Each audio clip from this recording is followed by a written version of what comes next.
I'm just gonna listen.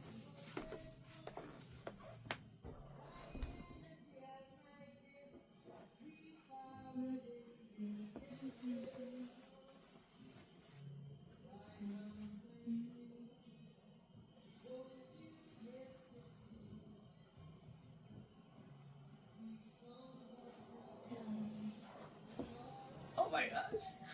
Bob Marley. I just pressed record and Bob Marley started singing Redemption Song. I love living in Brooklyn. I wanted to start recording because I love my life.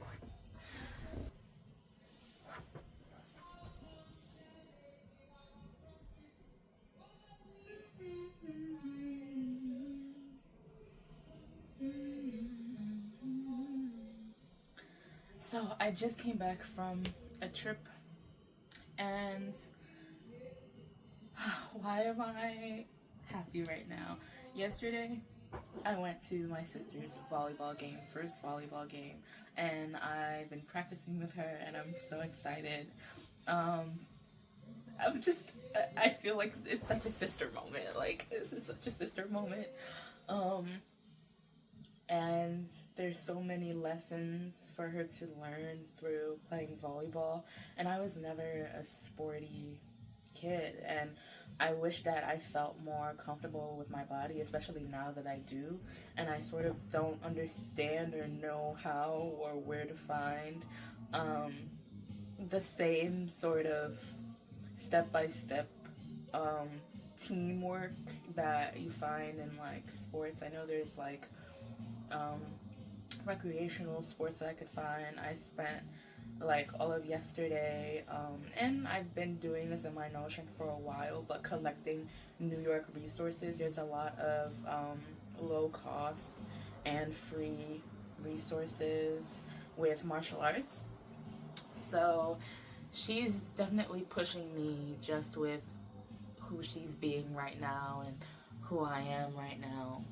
And I was practicing volleyball with her during the sunset in a park near our house. Like, I am in a space this past year where I'm really enjoying my life. It's so unprecedented for me to actually be enjoying living, which is really sad. And even like in the enjoyment, I still feel this sense of, why couldn't I have done this before? Why couldn't I have started before? Why has it taken me so long? And I know that if I keep thinking like that and not doing certain things, I'm only gonna keep thinking like you can't live with regret. That's something that I learned and really took from a lot of Korean reality TV. Like, come on, Singles Inferno, leave with no regrets, you know? Like, and also there's this, what did I see this? It's a collection of essays about people on their deathbeds, and the number one thing that was said was about regret, and that stuck with me for a long time. But even though I do regret not being like super disciplined, knowing my capabilities, I don't regret the learning process and the disappointments that come with the earthly realm of time and hard work.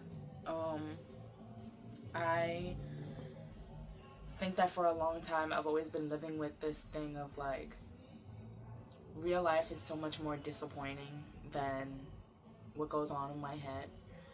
And I sort of have this resolve now of creating exactly what I see in my head in real life. But that takes a certain amount of work. But that's the space that I'm in right now. Like, I'm 21. It's October. On the 19th of October, it's gonna be my half birthday. So that means I'm about to be 22 in 6 more months. Like, 22 is a big ass age, okay?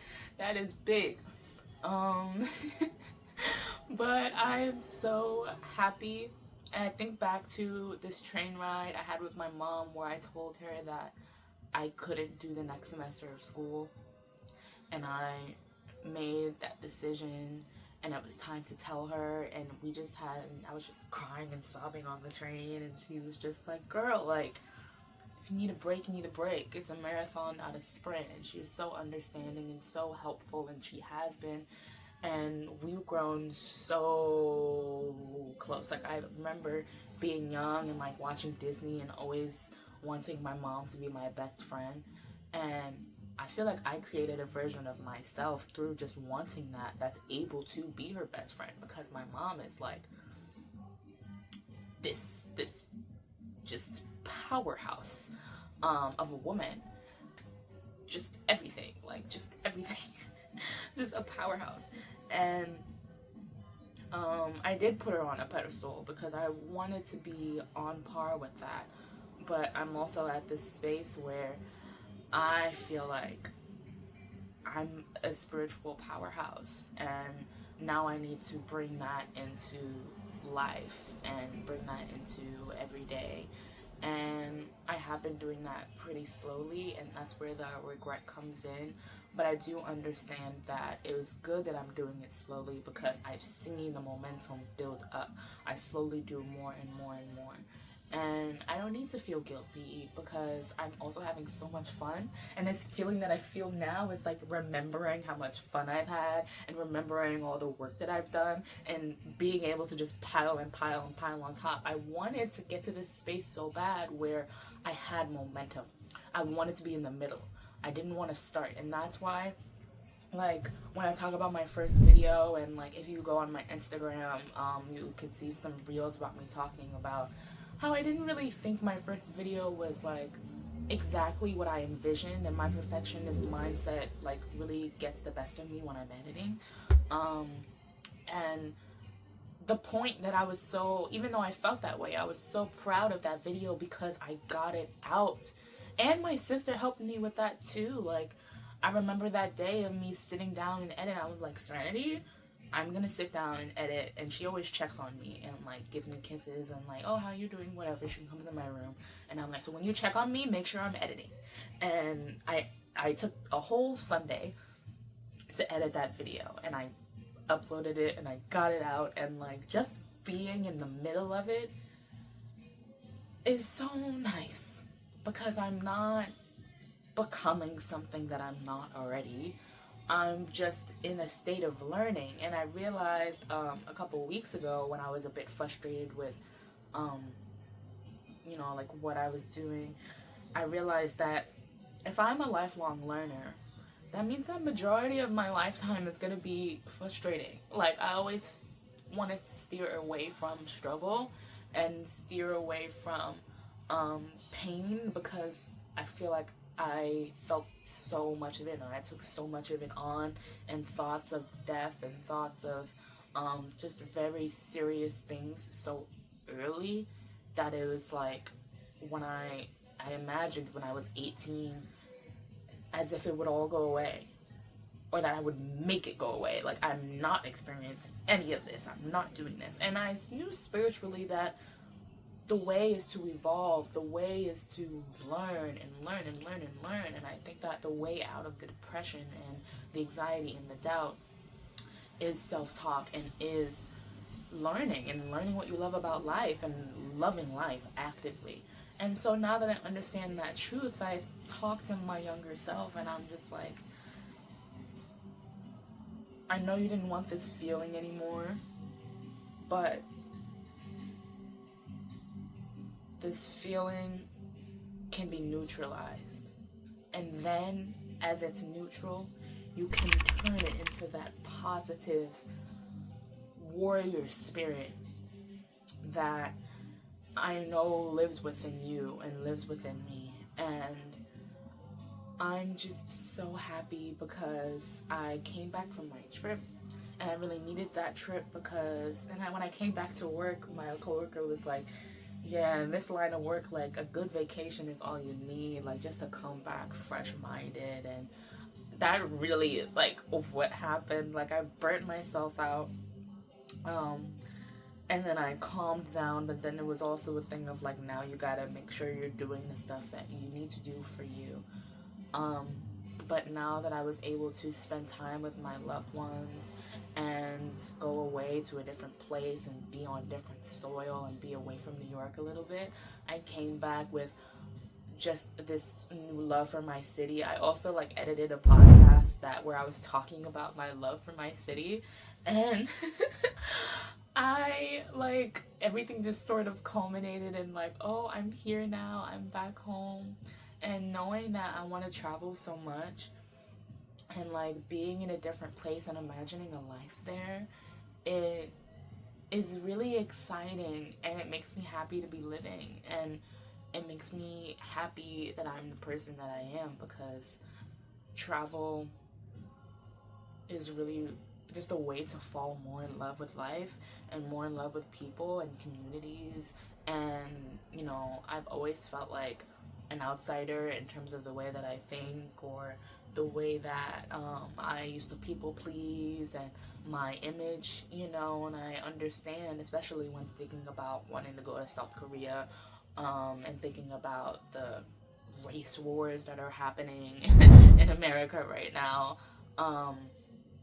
I don't limit myself as a Black woman when it comes to travel and being in different spaces. I am a lover of culture, and I was writing about this yesterday. I do love being an American.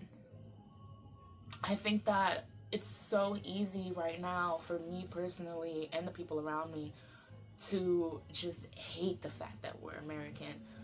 But I think people miss the mark when we talk about immigration. We talk about the like Americans are from all around. We're from all over the globe. What makes you American is the American dream of putting in hard work to create what's in your mind and put it into the world, and do business in community and give back to the community and do direct service and present your culture. It's just a cultural pot.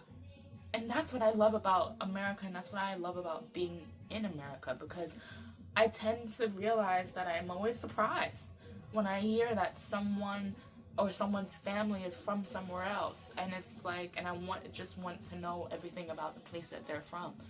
But that's what America is. A melting pot of beauty.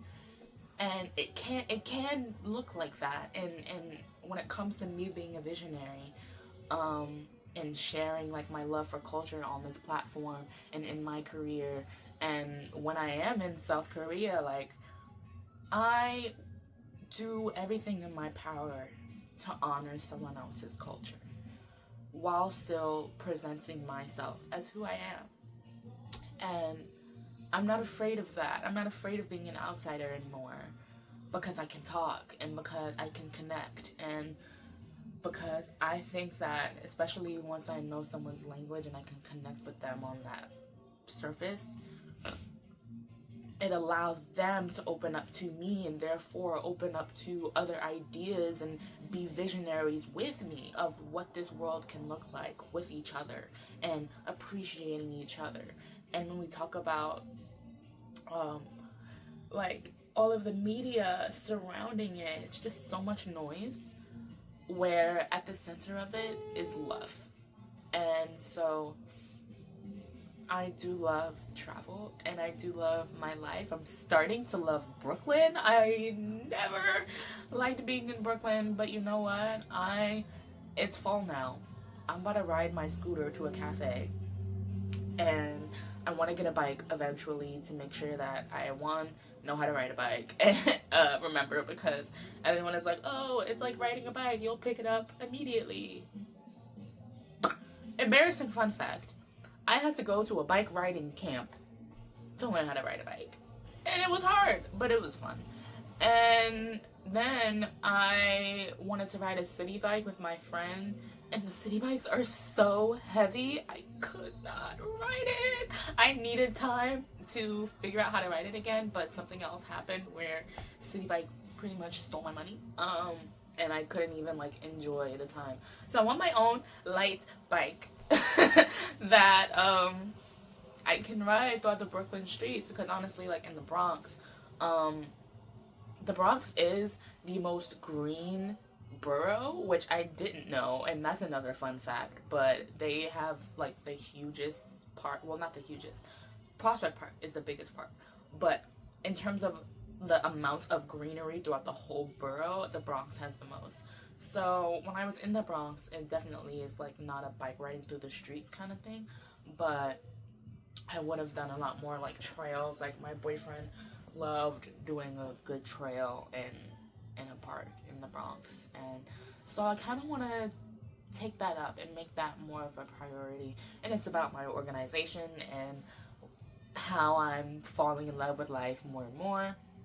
And when I was thinking about this yesterday, like riding my bike through the streets in Brooklyn, I was a bit upset because I was like, oh, I could have been doing this the whole time. But not necessary, you know? Not necessary. I'm watching this Korean reality TV show, Culinary Wars, and I'm also excited for the upcoming months because all of my TV is coming back with new seasons in December, January, and February. And I'm so excited. Wicked comes out in November. Like I have so many things this whole month. I need to work on my cosplay. It's already October, and I'm gonna be UA, and I need to go get my prescription for contact lenses because I want the contact lenses. So I need to do that like now, like this week, without insurance. I don't know. I have to figure it out. But yeah, so October is I'm planning it all out. And November, December, January, February, just everything is lining up with joy for me. And I feel the difference in personality. Anyways, I was watching Culinary Wars, and the thing about craft and someone's love for craft is focus. This year has been so focused on how do I create this life for myself, how do I meet myself where I'm at, and how do I practice my craft without going batshit insane. And the answer to that is to focus and to have fun. So spending time earlier today, or just in general, just in my journals, and spending time editing and working on my craft, that's really where the heart of it is, and I want to do that so much more diligently. And there's certain tools that I'm excited for that will allow me to do that, like my Kindle and reading more as the weather gets colder. And honestly, I haven't read a full book in a while, and I'm so much happier when I'm reading. So I think that a lot of me being in school and me being really depressed is not being as much in love with life and things that fill my cup. Like, I'm just a different person when I'm not journaling and stream of consciousness journaling, which I haven't done in a while. I'm a different person when I'm not reading, and I'm not my best self when I'm not doing those things. And so it's about those routines. And now it's like I'm not my best self when I'm not creating something, when I'm not filming, when I'm not, doing certain things, when I'm not doing my junk journal. But everything comes with time, and I'm really using this year as such an experimental year, and it's worked. I know what works for me, and I realize what works for me and what fills my cup.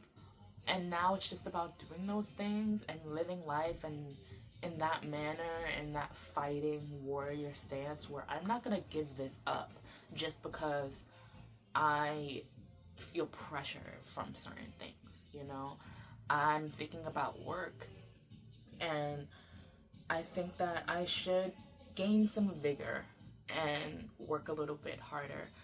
But I did overwork myself, and so I think that what I did wrong was settle for something that wasn't exactly what I wanted. I learned a lot from this job, but I wanted a certain salary, and honestly, I wanted to do something else. I need to focus more on baristing and not um, being in a kitchen and cooking and such, because there's two big differences there, and just the manner of the way that it works. Like, I don't get to talk to patrons as much as I would like and have conversations and um, be with people and let them have and give them the service that's awesome, and contribute to them having a great time and them enjoying their food. Like, I think that it's time for me to go back a little bit into the application process and not settle. So I learned a lot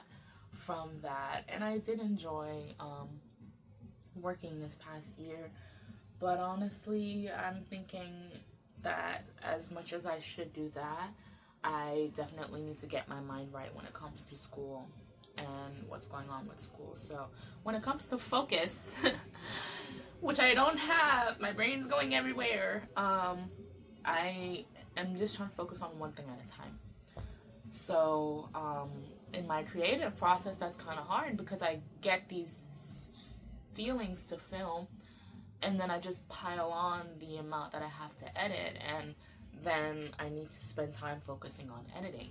But to make things one at a time, I've been going through my SD card, organizing them into video topics and specific videos that I want to make, so that it's easier for me to just go in and edit. And I'm saying this to myself, no matter how much time it takes, it's gonna get done. As long as I organize it, and I organize my life, and I'm continuing to have fun, and I'm scheduling in the fun and scheduling in the rest.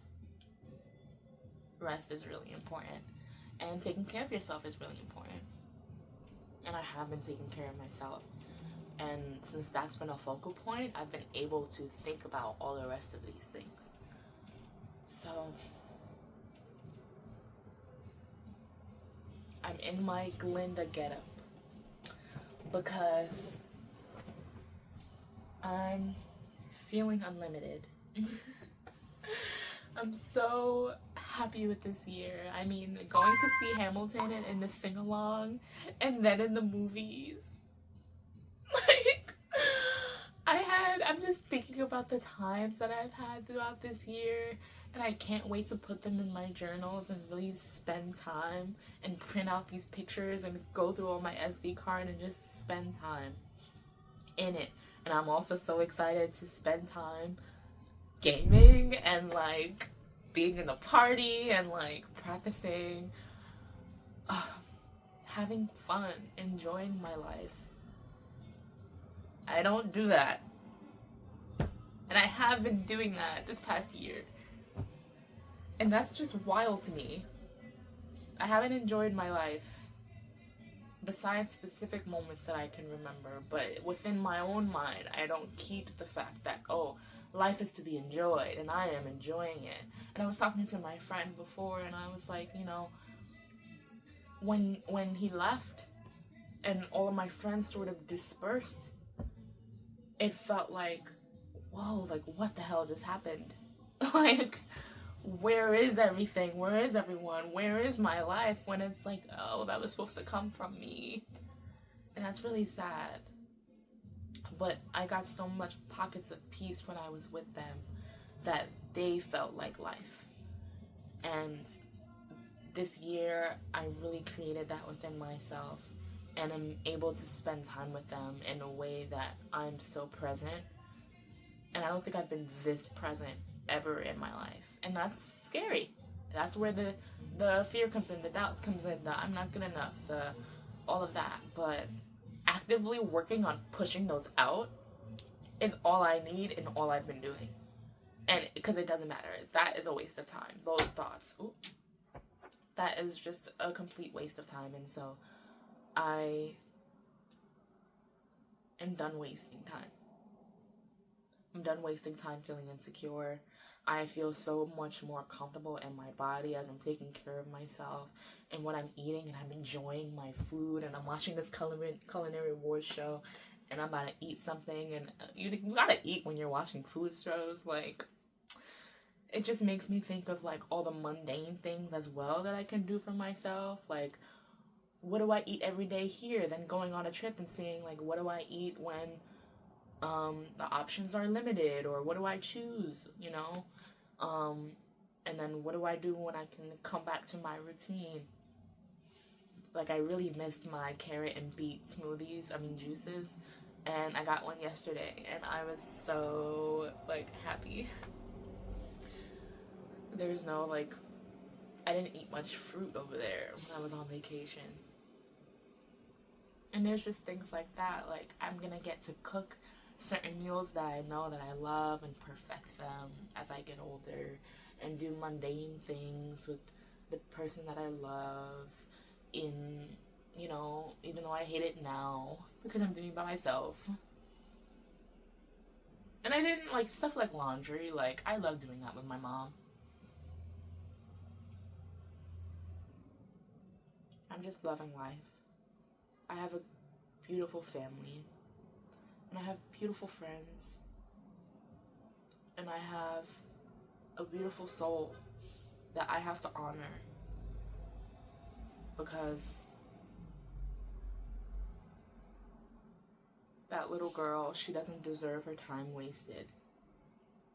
She deserves for her choice to live to be honored fully and stretched thin and wringed out before her time ends.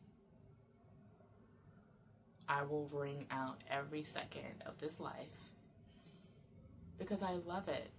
I do love it, and I choose to love it. And as much as I get frustrated, I can look back on this video and understand that I understand what my mom means when she says, choose happy and that life is beautiful. And also, I'm so excited for tattoos. I need money for tattoos, which is why I need to work. But I'm so excited for tattoos because just to have those reminders, just beautiful art on my skin, I'm excited for that.